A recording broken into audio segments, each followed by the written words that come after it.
મુખ્યમંત્રીશ્રીએ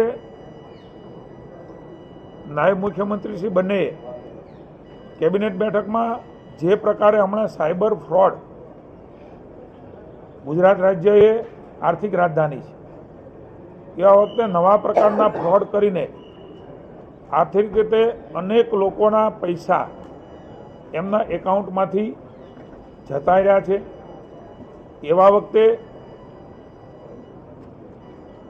ગૃહમંત્રી ભાઈ હર્ષભાઈના નેતૃત્વની અંદર જે પ્રકારે કામ પોલીસ વિભાગે કર્યું છે એની પણ રિવ્યૂ કર્યો. 24/7 આ કામગીરી સાયબર સેન્ટર ઓફ એક્સેલન્સમાં શરૂ છે. રાજ્યના મંત્રીમંડળના સભ્યોએ મુખ્યમંત્રી માનનીય ભૂપેન્દ્રભાઈ, નાયબ મુખ્યમંત્રી અને ગૃહમંત્રી ભાઈ શ્રી હર્ષભાઈ સંઘવીને અને સમગ્ર પોલીસ બેડા, ડીજીપીથી માંડીને સાયબરમાં કામ કરતા અને તમામ પોલીસ બેડાને વિશેષ અભિનંદન આપ્યા. છેલ્લા 3 મહિનાની અંદર જે પ્રકારની કામગીરીમાં સફળતા મળી છે, મને આપ સૌને જણાવું કે પહેલાં જે ફ્રોડમાં ગયેલા પૈસા હતા એ ફ્રીઝ કરી શકાતા નહોતા. તેની સરખામણીમાં 50% વધારો એ ગુજરાત રાજ્યમાં થયો છે. રિઝર્વ બેંકના ગવર્નરને પણ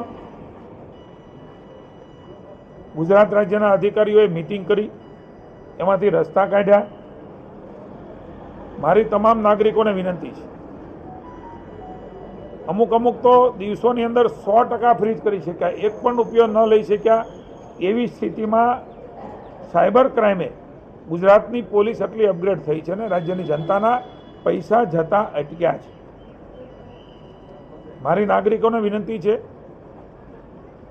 ડીજીપી સાથે હમણાં જ મેં ચર્ચા કરી છે, હર્ષભાઈ સૂચનાઓ આપી છે.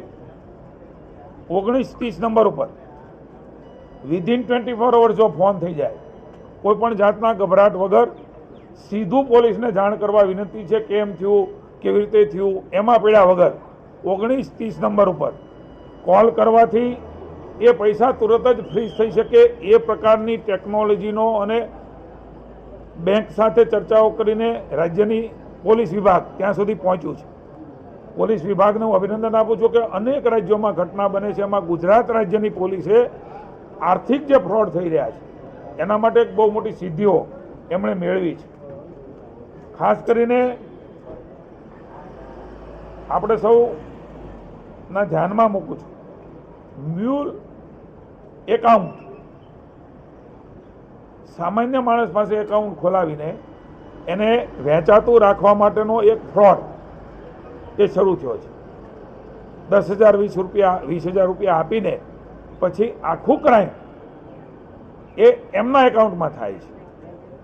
એવા 450 FIR એ પોલીસ વિભાગે દાખલ કરી છે.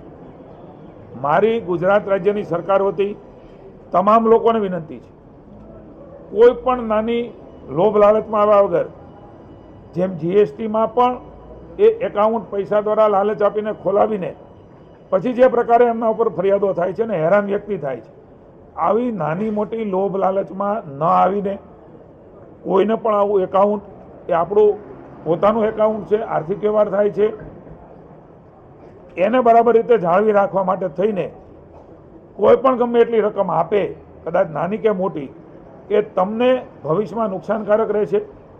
FIR થશે, ફરિયાદો થશે, એ એકાઉન્ટમાં કંઈ ટ્રાન્સફર થશે તો એ સામાન્ય વ્યક્તિ જેણે એકાઉન્ટ આપ્યું છે હેરાન થવાનો છે. 450 FIR થઈ ચૂકી છે અને એ કરવું જરૂરી હતું, કારણ કે જો જાગૃતિ નહીં આવે, ખબર નહીં પડે તો સામાન્ય માણસ આમાં ફસાતો જશે.